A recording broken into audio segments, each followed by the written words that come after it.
সবুজ ধানক্ষেতে ঘেরা শান্ত একটা গ্রাম, নামটা সোনাপুর।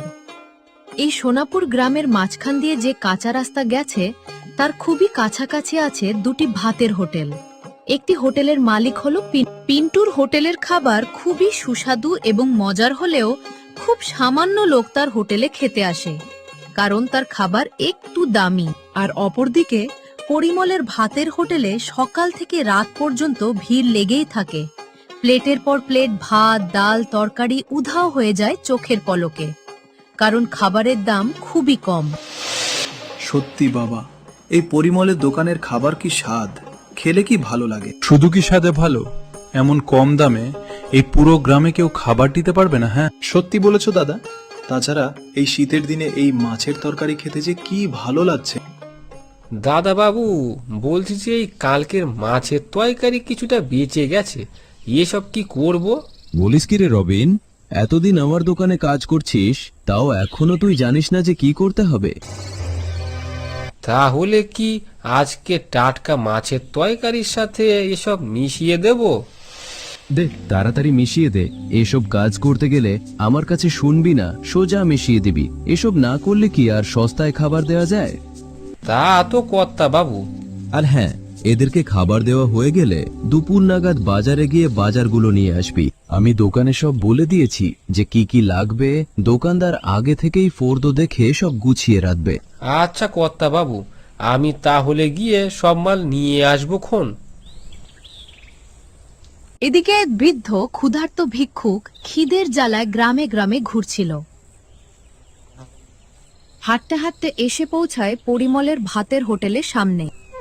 বলেছি যে বাবা, আমায় কিছু খেতে দেবে গো, আমি খুব ক্ষুধার্ত। কেন দেব না দাদু? আমি তো খাবার দেওয়ার জন্যই বসে আছি। কি খাবেন খালি বলুন। আমায় যা দেবে আমি তাই খাবো। আমি গত 2 দিন ধরে কিচ্ছু খাইনি। কি বলেন কি দাদু, আপনি 2 দিন ধরে কিছু খাননি? তাড়াতাড়ি বসুন। কিন্তু বাবা, বলছি যে আমার কাছে না টাকা নেই।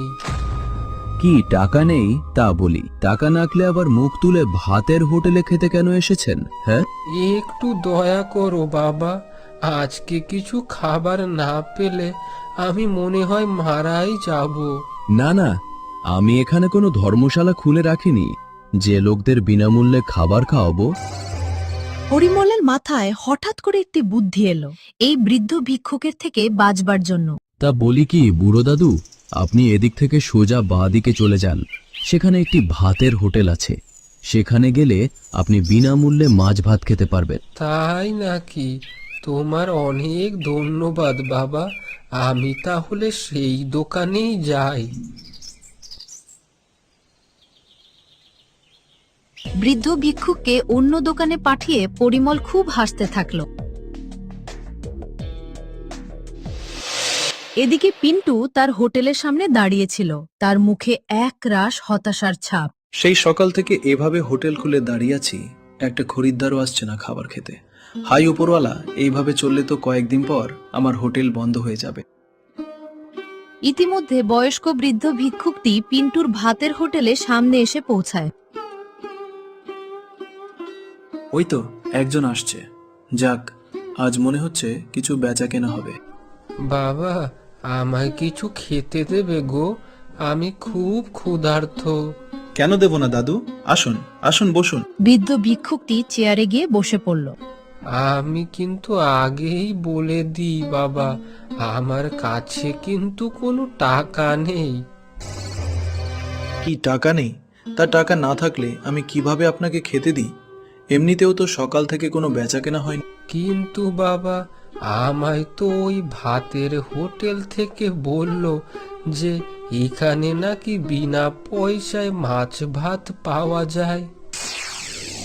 পিন্টু একটু চিন্তা ভাবনা করে ব্যাপারটা বুঝতে পারে যে এটা পরিমলের এক ষড়যন্ত্র, যাতে পিন্টুর ব্যবসায় ক্ষতি হয়। না না দাদু, এখানে বিনা পয়সা খাবার দেওয়া হয় না, এখানে টাকার বিনিময়ে খাবার দেওয়া হয়। ও আচ্ছা, কিন্তু বাবা, আমায় যদি একটু খাবার খেতে দিতে তাহলে খুবই উপকার হতো।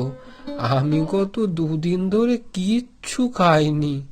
পিন্টুর বৃদ্ধ ভিক্ষুকের কথা শুনে মায়া হলো। আপনি তাহলে বসুন, আমি খাবার নিয়ে আসছি।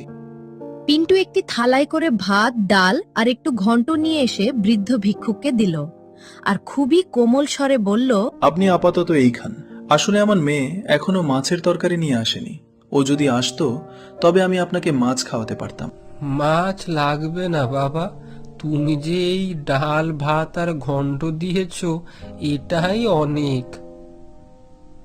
বৃদ্ধ ভিক্ষুকটি পুরো খাবার খুবই দ্রুত খেয়ে শেষ করে ফেলল আর শেষে তৃপ্তির সাথে বলল, সত্যি বাবা, তোমার মতো ভালো মনের মানুষ এই যুগে পাওয়া খুবই মুশকিল। আর তোমার হোটেলের খাবারও খুবই সুস্বাদু খেতে। এত সুস্বাদু হয়েও বা কি লাভ? কেউ তো আমার হোটেলে খেতেই আসে না। সবাই পরিমলের দোকানে সস্তায় খাবার খেতে চলে যায়। দাঁড়াও বাবা, আমি তোমায় একটা জাদুর আতর দিচ্ছি।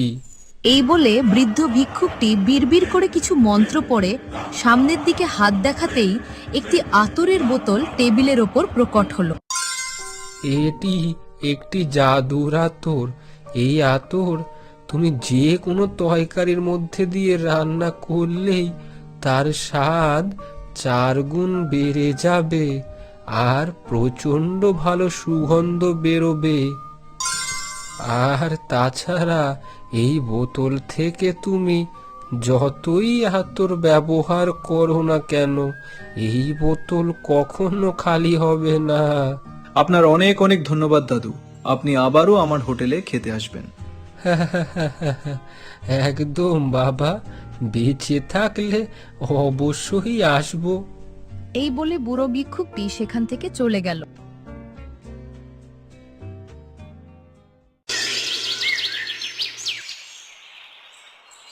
এদিকে পিন্টুর গিন্নি রান্নাঘরে মাছের তরকারি রান্না করছিল।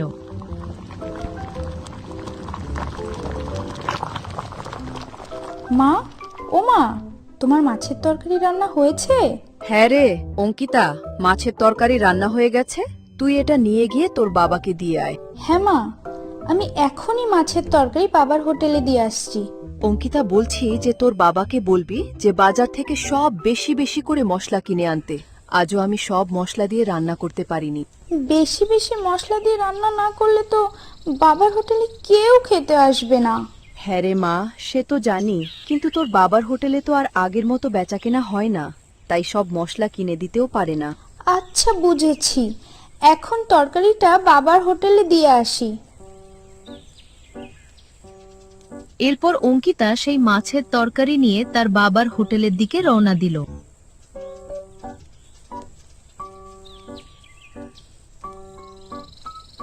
সেদিন অনেক বেলা হয়ে গেলেও চারিদিকটা প্রচন্ড ঠান্ডা ছিল। ও মা, কি শীতটাই না পড়েছে। বাবা যদি প্রতিদিন হোটেলে খাবার রান্না করত, তাহলে আর আমাকে এইভাবে প্রতিদিন খাবার নিয়ে আর যেতে হতো না।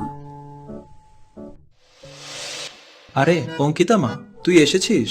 এই তো বাবা, আমি মাছের তরকারি নিয়ে চলে এসেছি। দে মা, ওই তরকারিটা এখানে রেখে দে। বাবা, বলছি যে মা বলেছে বাজার থেকে বেশি করে মশলাপাতি আনতে, না হলে মা তরকারিতে সব মশলা ঠিকভাবে দিতেই পারছে না। হ্যাঁ বুঝেছি বুঝেছি। আমি তাহলে তোকে কিছু টাকা দিচ্ছি, তুই সেগুলো নিয়ে বাজার থেকে কিছু মশলা কিনে নিস আর তার সাথে কিছু হাঁসের ডিম কিনে নিস। কাল হোটেলে হাঁসের ডিমের কালিয়া করব। বাবা, হাঁসের ডিমের কালিয়া? তাহলে তো বেশ ভালো হবে। আর হ্যাঁ, এই আতরটা নিয়ে যা তোর মাকে বলবি যে এবার থেকে যা রান্না করবে তাতে এই আতর দিতে। আচ্ছা বাবা, আমি বলে দেবো খুনি। এরপর অঙ্কিতা সেই জাদুর আতর আর টাকা নিয়ে বাজারের দিকে রওনা হলো হাঁসের ডিম কিনবার জন্য। এই জিতেন মালগুলো ভালোভাবে গুছিয়ে রেখেছিস তো? হ্যাঁ বাবু, রেখেছি। কিন্তু কর্তা বাবু, এই কম দামি চাল, পচা আলু আর পোকা ধরা ডাল, এসব কার মাল? কেন, পরিমলের? ও তো আমাদের রোজকার খরিদ্দার। ও কম দামে আমাদের কাছ থেকে সব পচা আর পোকা ধরা জিনিস প্রতিদিন কিনে নিয়ে যায় ওর ভাতের হোটেলে রান্না করার জন্য। তা বলছি কর্তাবাবু, এভাবে লোকেদেরকে খারাপ খাবার খাওয়ানো তো বাজে জিনিস। কোনোটা ঠিক আর কোনোটা ভুল তা দেখা আমাদের দায়িত্ব না। আমাদের কাজ মাল বিক্রি করা নেই। এবার ওই মালগুলো ওদিকে গুছিয়ে রাখো। ইতিমধ্যে ছোট্ট অঙ্কিতা মুদিখানার দোকানের সামনে হাজির হয়। কাকু, ও কাকু, হ্যাঁ বলো অঙ্কিতা। আমায় কটা হাঁসের ডিম আর মশলা দাও তো।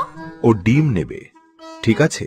এই জিতের অঙ্কিতাকে কোটি ভালো দেখে হাসির ডিম আর মশলা দে তো। এরপর অঙ্কিতা ডিম আর মশলা নিয়ে দোকান থেকে চলে যায়।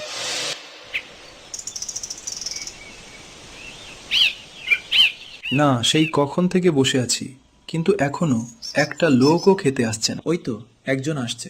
খুড়ো, আমার দোকানে এসো, দুটো ভাত খেয়ে যাও। মাছ ভাত ডাল সবই গরম গরম আছে। না রে পিন্টু, তোর দোকানের মাছ ডাল আমি একদমই খাবো না।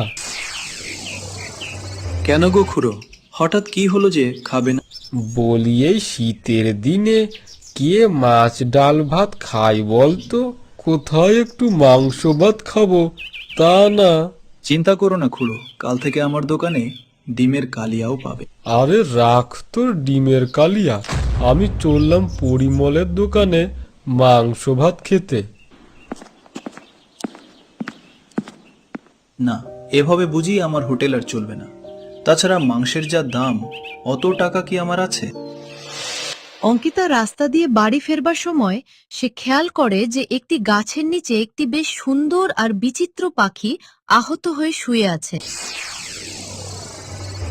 এ বাবা, এই পাখিটার পা থেকে তো রক্ত বার হচ্ছে। একে তো এক্ষুনি সাহায্য করতে হবে। দয়া করে আমায় একটু সাহায্য করো, আমি খুব আহত। এ কি রে বাবা, এ পাখি আবার মানুষের মতন কথা বলে? হ্যাঁ, আমি মানুষের মতন কথা বলতে পারি। তুমি দয়া করে আমার সাহায্য করো, আমি খুব আহত, আমি উঠতে পারছি না। আর আমি যদি এখানে এইভাবেই পড়ে থাকি তাহলে অন্য হিংস্র জীবজন্তু আমায় খেয়ে ফেলবে। তুমি একদম চিন্তা করো না, আমি তোমাকে অবশ্যই সাহায্য করব। চলো, তোমাকে আমি নিজের বাড়ি নিয়ে যাই। অঙ্কিতা পাখিটিকে তার এক হাতে করে তাদের বাড়িতে নিয়ে আসে। পাখিটিকে বাড়ি নিয়ে এসে অঙ্কিতা পাখিটির কাটা জায়গায় মলম লাগিয়ে একটি কাপড় বেঁধে দিল। খানিকক্ষণ পর পাখিটি একটু সুস্থ হয়ে বলল, অঙ্কিতা, তুমি খুবই ভালো মনের মানুষ। তুমি আমায় কত আদর যত্ন করলে, পরিবর্তে আমিও তোমায় কিছু সাহায্য করতে চাই। তুমি তো একটি পাখি, তুমি আবার আমাকে কি সাহায্য করবে? আচ্ছা অঙ্কিতা, আমি যদি এই ডিমগুলোকে হাসি পরিণত করি তবে কেমন হবে? বলো কি, তুমি এমনটা করতে পারবে? পাখিটি তার ডানা ডিমগুলির দিকে ঝাপটালেই খানিকের মধ্যে সব ডিম বড় হাঁসে পরিণত হয়ে যায়। আরে এ কি, এ আমি কি দেখছি? সব ডিমগুলো তো হাঁস হয়ে গেল। মা, ও মা, কোথায় তুমি? জলদি করে রান্নাঘরে এসো। কি হলো অঙ্কিতা, এত ডাকাডাকি কেন করছিস? দেখো মা, কতগুলো হাঁস। কিরে অঙ্কিতা, এতগুলো হাঁস তুই কোথায় পেলি? এই হাঁসগুলো, না মানে এই হাঁসগুলো তুমি কালকে রান্না করে দেবে, আর রান্না করার সময় এই আতরটা ব্যবহার করবে। এটা আবার কেমন আতর? তা আমি জানি না, বাবা বলেছে যাতে এই আতরটা দিয়ে তুমি তরকারি রান্না করো। আচ্ছা মা, ঠিক আছে। বাকি সুন্দর গন্ধ বেরিয়েছে, আর মাংসটা খেতেও বেশ মজা লাগছে। তা গিন্নি, তুমি কি অঙ্কিতার ওই পাখিটা রান্না করেছে নাকি? না গো, আজ তো রান্না করেছি হাঁসের মাংস। কি হাঁসের মাংস? তা তুমি এই শীতের ভেতরে হাঁসির মাংস কোথায় পেলে? সে আমি কিভাবে বলবো, অঙ্কিতাই তো নিয়ে এসেছে, আর তার সাথে এক বোতল আতর বলেছে যে ওই আতর দিয়েই যেন রান্নাটা করি। বলো কি গিন্নি, অঙ্কিতা আবার হাঁস কুড়িয়ে নিয়ে আসেনি তো? সে তো জানি না, তবে কাল তোমাকে হাঁসের মাংস রান্না করে দেব। বাহ, তাহলে তো বেশ ভালোই হবে গিন্নি। শীতের দিনে হাঁসের মাংস নিয়ে গেলে লোকে যদি একটু আমার হোটেলে খেতে আসে আসবে না মানে সবাই চেটেপুটে খাবে গো।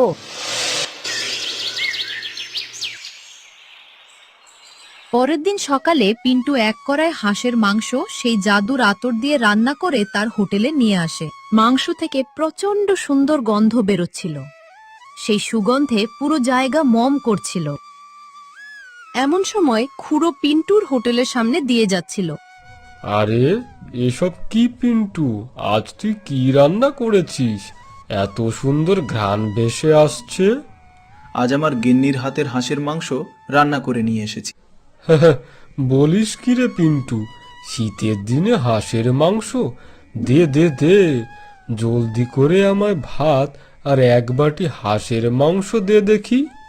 ঠিক আছে, তুমি বসো, আমি এক্ষুনি দিচ্ছি। দেখতে দেখতে পিন্টুর হোটেলে লোক ভরে গেল, আর অল্প কিছুক্ষণের মধ্যেই তার সব খাবার বিক্রি হয়ে গেল। কি হলোটা কি? আজ একটাও খরিদ্দার আসছে না। লোকেরা কি হোটেলে খাওয়া ভুলে দেন নাকি? রবিন, ওই রবিন, কোথায় গেলি রে? রবিন ওদিক থেকে ছুটতে ছুটতে পরিমলের সামনে এসে দাঁড়ালো। বলি হতচ্ছাড়া, এতক্ষণ তুই কোথায় ছিলিস? আর আজ একজন খরিদ্দারও কেন আসছে না? আগে কর্তা বাবু, সবাই ওই পিন্টুর হোটেলে খেতে গেছে। পিন্টু নাকি আজ খুব সুন্দর হাঁসের মাংস রান্না করে নিয়ে এসেছে। আচ্ছা, সবাই তাহলে হাঁসের মাংস খেতে গেছে, ঠিক আছে। কাল তাহলে আমরাও হাঁসের মাংস রান্না করব। কর্তা বাবু, শুধু হাঁসের মাংস রান্না করলে হবে না কো। শুনেছি নাকি ওই পিন্টুর কাছে একটা জাদুর আতর আছে, ও সেটা দিয়েই তরকারি রান্না করে। ওটা করলে নাকি তরকারির স্বাদ আরো বেড়ে যায় আর খুব সুন্দর সুগন্ধ বেরোয়। তাই নাকি রে? তাহলে চল ওই জাদুর আতর আমরা চুরি করে নিই। শুভ কাজে দেরি কিসের? রবিন আর পরিমল পা টিপে টিপে পিন্টুদের বাড়ি রান্নাঘরের সামনে এসে দাঁড়ালো। বাবু, ওই তো ওইখানে সেই জাদুর আতর রাখা আছে। হতচ্ছাড়া, আমাকে না দেখিয়ে তাড়াতাড়ি ওটা নিয়ে এখান থেকে কেটে পড়ি। যা, ওটা নিয়ে আয়। এই সব কিছু সেই পাখিটি ওপর থেকে দেখছিল। সে মনে মনে ঠিক করলো ওদেরকে শায়েস্তা করবে। নে, কেমন লাগছে এখন লোকেদের বাড়িতে চুরি করতে আসা? অন্যের ভালো দেখতে না পারলে তাদের সাথে এই হয়। ওরে বাবা গো, মরে গেলাম গো, কি ব্যথা লাগছে গো। ওরে বাবা গো, ওরে মা গো, গেলাম রে, গেলাম রে। এই ভিডিওটির কোন অংশ আপনাদের সবথেকে বেশি ভালো লেগেছে সেটি অবশ্যই কমেন্ট করে জানাবেন। আর হ্যাঁ, আপনার নাম লিখতে ভুলবেন না। হয়তো আপনি হয়ে যেতে পারেন সেই ভাগ্যবান দর্শক যার নাম থাকবে আমাদের পরের কার্টুনে।